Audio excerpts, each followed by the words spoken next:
Hi, my name is Leith Pierre, and I'm the head of innovation here at the Playtime Co. Toy Factory. If you're seeing this, then you're trespassing. Yeah, we play this little tape on loop whenever we close the factory for the day. So, trespasser, just to make you aware, while we pride ourselves primarily on our high-quality toys and excellent child care, we also pride ourselves on our security. For example, this facility is full of hidden motion triggers, which, once set off, will turn on the factory's emergency alarms and directly contact the authorities. And that's one of the more tame aspects of our security system. No spoilers. So, you've got my warning. It's not too late to turn around. I just hope that you're certain whatever you're doing is worth it.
Rich, where are they keeping the Huggy boxes?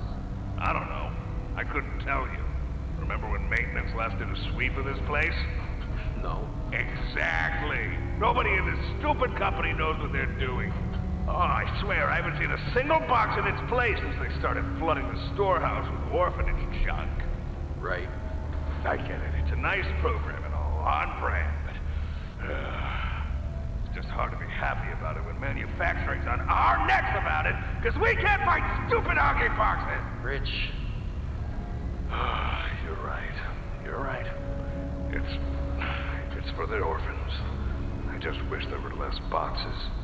Anything less would be more habitable. Is that even a word? Habitable.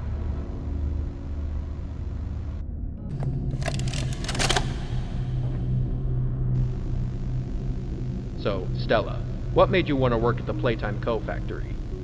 Playing with toys when I was young was so magical. I could go straight from my bedroom floor to anywhere in the world. It was such a great feeling. And being able to work at a toy factory, somewhere that can provide kids with that same experience, that's a pretty great feeling too. Sometimes though, I really wish I could go back. To being a kid, I mean. And it's weird, because adults are just kids, but older. I don't think anyone ever really feels like an adult, but your body just gets older and older, and then you die. Poof! Human bodies just can't stay young forever. There's things, though, like some trees that can stay alive even while being way older than a person. I mean, the oldest people to ever live are still younger than those. So I guess everyone is always young relative to something. Right? Alright, I think we're getting a little off track.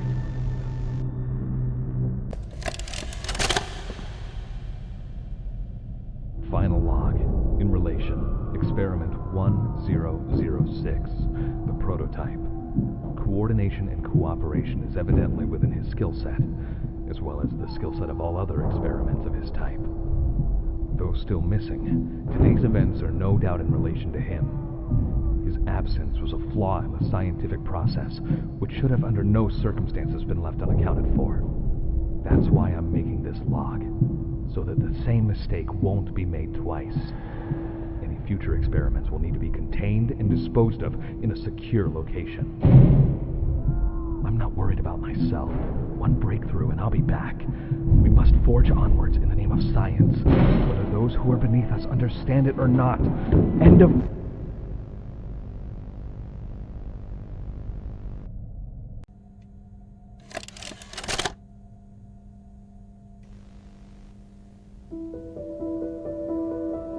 Playtime Co. is the product of a great man by the name of Elliot Ludwig. Divorced, but a family man at heart. His sights were always set on bringing amazing toys to amazing children around the globe. Ludwig spent countless hours in the factory, working overtime relentlessly in an attempt to continuously innovate and surprise. In the 1960s, an unfortunate family death had pushed Ludwig down to his lowest. But with so much ambition, he rose back up and continued to fulfill his vision for the Playtime Co. toy factory. Ludwig could never be content leaving a project unfinished. But just how did one man come to create such an astounding empire? How did he manage to stay determined even after suffering such a tragic loss? It all began in the fateful year of 19...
Well, it finally happened. After years of being ignored, the company actually heard all my complaints. Yep, they listened to them very carefully. I guess my words must have really inspired them to take action. Because the next day I got demoted down here. To the freaking island of misfit toys! Why do I talk to myself?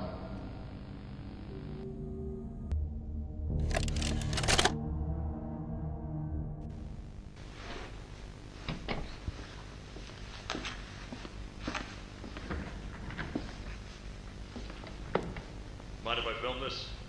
Oh, not at all, sir. That's what I like to hear. So, Marcus, what happened? You see, I was heading home for the day when my apars realized that I left me bloody wallet in the cafeteria. So I'm running through the lobby, and that's when I see it. A mop handle lodged under the innovation wing gate. So what'd you do, Marcus? Well, I just thought I'd nab the bloody yoke and be on me merry way. And? Well, I'm reaching for the thing, and the mop handle jolts on its own. Had me scared stiff. I thought I was the only one there. So I took a peek beneath the gate, and some massive bloody thing was dothering about the bloody hallway. Thing? You're sure it wasn't a person? Ain't no person that's 50 feet long with 1,000 legs. Marcus, you're losing me. Maybe you just saw a bunch of people walking by. Look, it wasn't people, all right? I haven't a bloody notion what it was, but it wasn't human. Who have you told about this? Besides me, obviously. Just you, sir. Obviously. Okay. I'll have security skim the cameras and take a look. What? There's a massive bloody monster!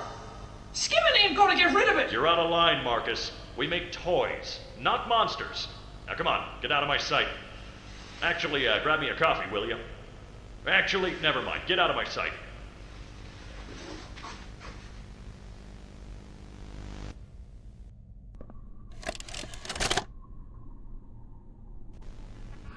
Jimmy, your work as Playtime Co.'s chief marketing officer has skyrocketed the company's profits. How do you do it? You know, it's not what you'd expect. It's the little things most people don't even think about. Like, take names, for example. Surprised people haven't realized this. You take the E sound, slap it on the end of a name, boom, you're making bank. Huggy, Mommy. Even Elliot knew this way back with Poppy. I guess I Oh, kind blue. of...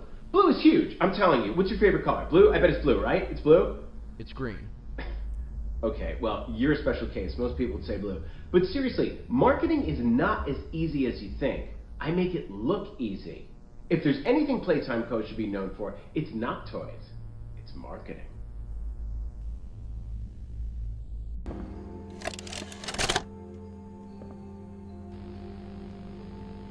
The following is a pre-recorded announcement to address the many complaints regarding an alleged very, very big spider crawling around in the facility. The Playtime Corporation wants me to remind you all that spiders that big do not exist, and that if they did, quote, we would already be dead anyways, end quote. Regardless, you can all rest assured the company is sending some specialists down here to have a look around and relieve the constant whining. Complaining seems to be everyone's primary contribution to this company. It's just a spider. You are all safe. Please, please, carry on with your jobs.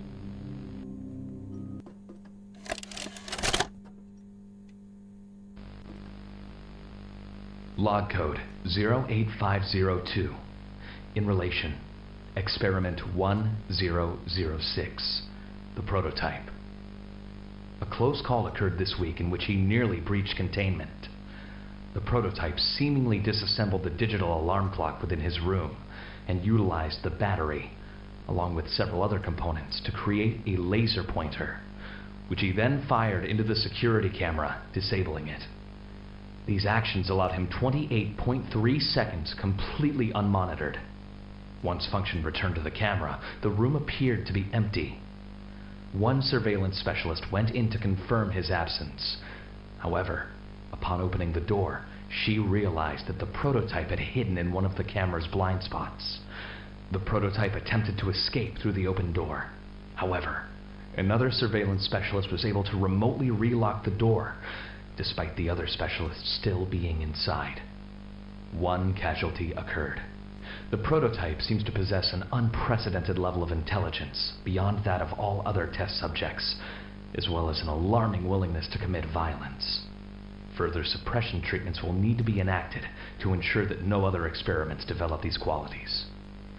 Experiment 1170, Huggy Wuggy, remains the optimal outcome due to his sufficient intelligence paired with maximum obedience. End of log.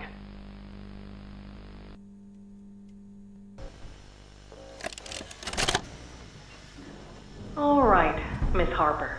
Please explain the situation. Spare no detail. Well, like any night, all the children were getting to sleep. It was peaceful, quiet. Catnap had the red smoke in the room. Then suddenly, there was this scream. Nightmares happen, I know, but this, dilated pupils and quivering lips. The way her eyes darted around the room, and I swear, her hand in mine, it felt like her blood was boiling beneath her skin. She saw something too. Something horrible. I'm sorry. I don't mean to. Miss Harper, we'll provide the very best care we can offer. You have my word. But this is important. Did Marie happen to describe what she saw? Yes, a monster, she said that it was colorless.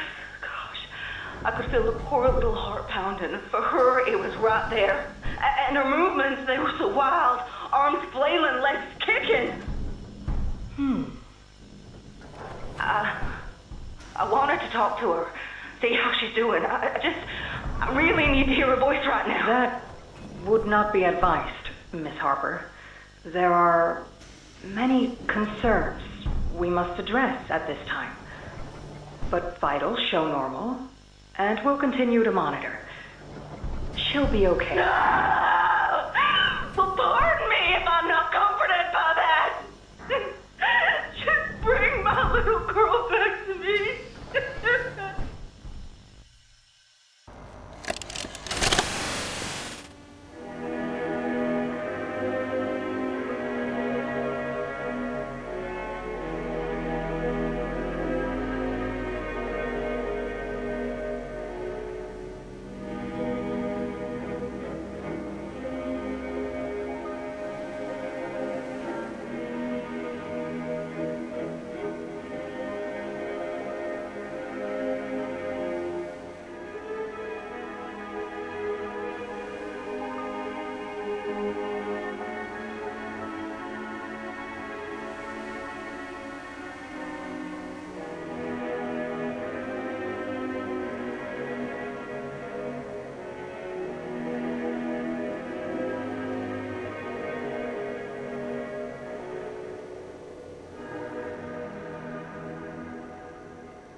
Greetings, employees, and welcome to your first day here in Playtime. We're certain that in the days to come, you'll find your new family here every bit as loving and supportive as your own.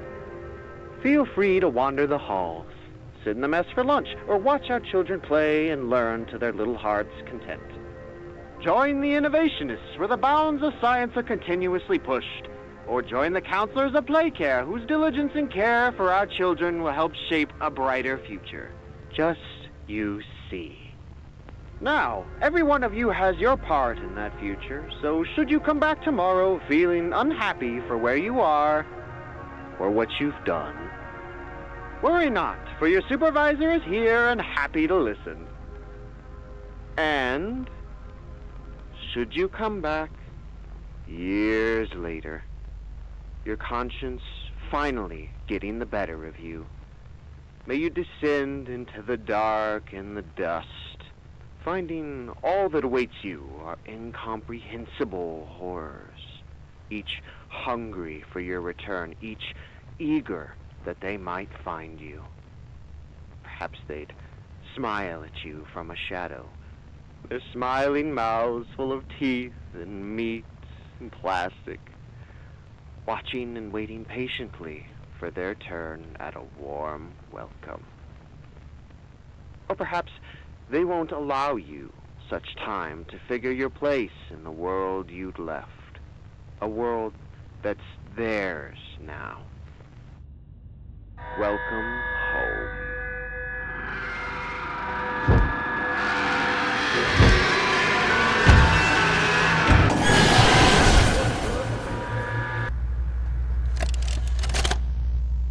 Subject is stable.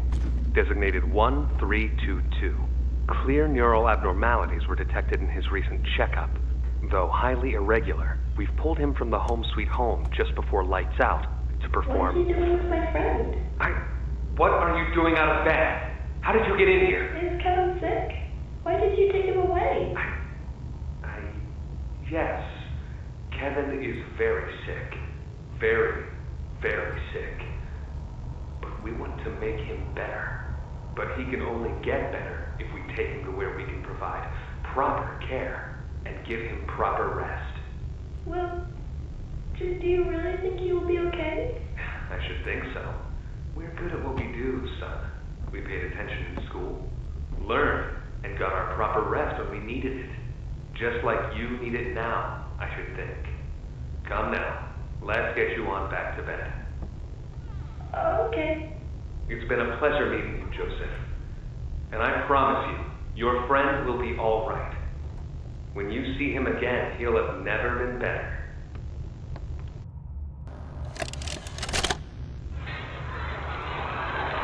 Ah, and here they all are. Well, of course. They'd never miss this. Who's it, Mrs. Brooks? Who's going away? Tell us. This week, Dr. White here has selected our very own Samuel Lee. Now, before he goes, let's all give Sam one last goodbye, shall we? With me. 1, 2, 3. Goodbye, Sam!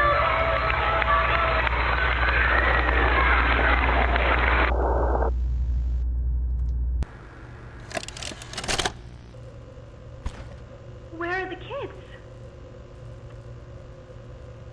Please, where are the children? Are they in the same place as the employees? No. Are the children safe? Yes. Oh. Can I see them? No. And that was it. That's all he'd tell me.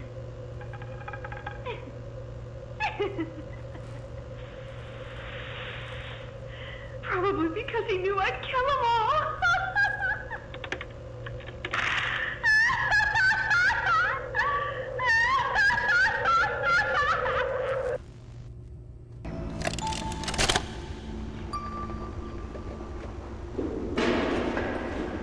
You stupid, clunky elevator. What was that, Richie? Nothing. Let's just get this shipment dropped and go. Hello, my name is Elliot Ludwig. When you look I take it you're not a fan of this place, are you? Nope. Never liked the feel of it. I mean, don't you think these kids deserve some real sunlight instead of floodlights and painted skies? Hell, we're not even allowed to talk to these kids. Isn't that... Sorry, Stu. Sorry? That doesn't sound like the Rich I know. Well, trying to stop being so pissed off all the time. My wife says I'm a lovely man, but I gotta control my temper. So, I'm doing it for her. You're just different, Rich. Honest to a fault. But I always liked that about you. Yeah? Well, you're one of the few. You know, Richie, with my retirement coming up, they've been pushing hard for me to choose my replacement. I'm actually thinking about giving the role to you. Really?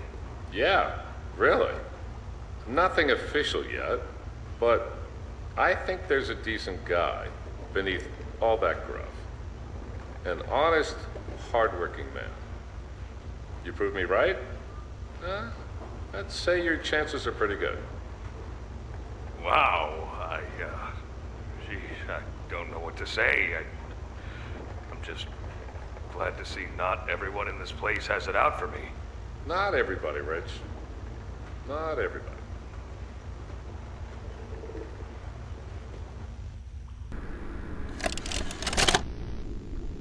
Okay, this is Catnap, experiment number 1188. What's his real name again? Okay. Hey, Theo. How you doing, bud?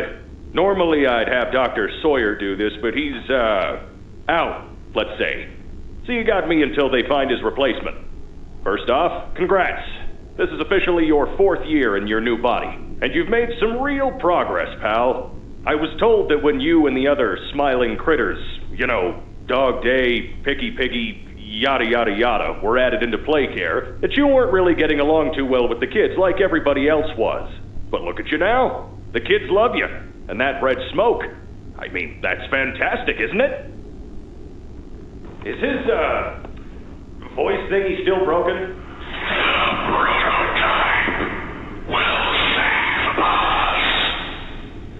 Theo, nobody's gonna save you.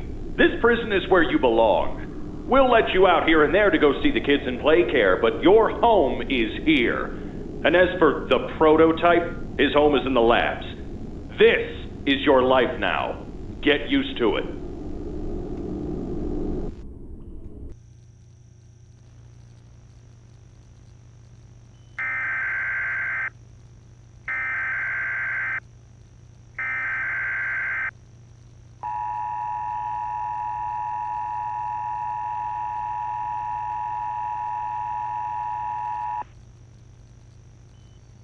The following message is for all Playtime Company employees. At 11:01 a.m. Eastern Standard Time, an unknown hostile force was declared present within the Playtime Company facility. Personnel are to begin enacting emergency evacuation protocols immediately. Leave all personal belongings. Do not engage with any hostile individuals. If no exit path is available, seek shelter in a hidden location. Use blankets or pillows to cover your body, and remain silent. Do not look through any windows. Do not open doors for any individuals. Do not make eye contact.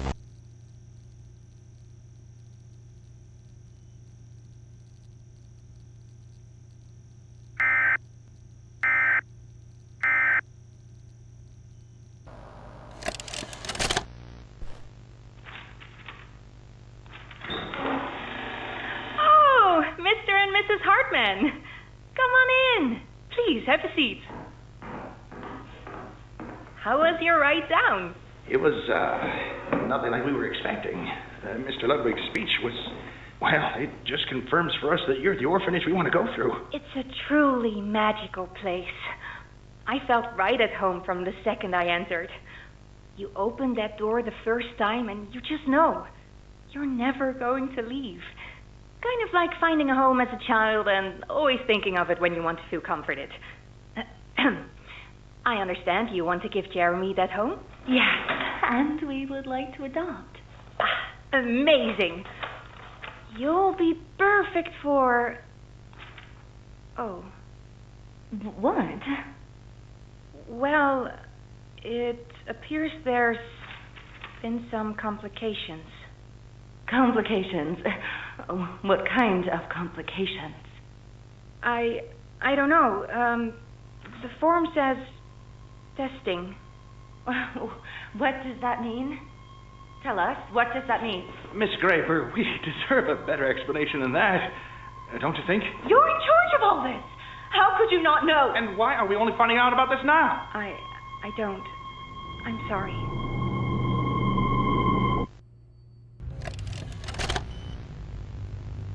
Log code 24459. In relation, experiment 1006. The prototype. Stubborn as he is, and always silent with each passing session, I'm still uncovering fresh data nonetheless. Today's discovery...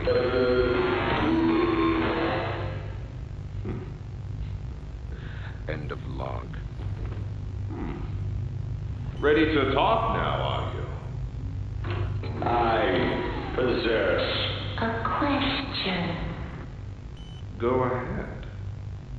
Do you feel anything? This question referred to what exactly? You stick us, beat us, tear at flesh. Do you feel it? There's a secret inside you, 1006. Valuable beyond all measure. I cut and prod and burn at it, and I get closer with each session. So speak, or don't. Fight, or give in. Regardless, I learn something new about you every day. It excites me. Thank you. You thank me? Absolutely. I learn something new about you every day. We called it the Hour of Joy.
Hearing every moment of it. It went on so long, so agonizingly long. They tried to hide, to run, anything to stay alive. I remember their cries. What's going on? Why is this happening? What are those things? Senseless slaughter, that's all it really was. They killed everyone. The guilty, the innocent, didn't matter. All of that death didn't fix anything.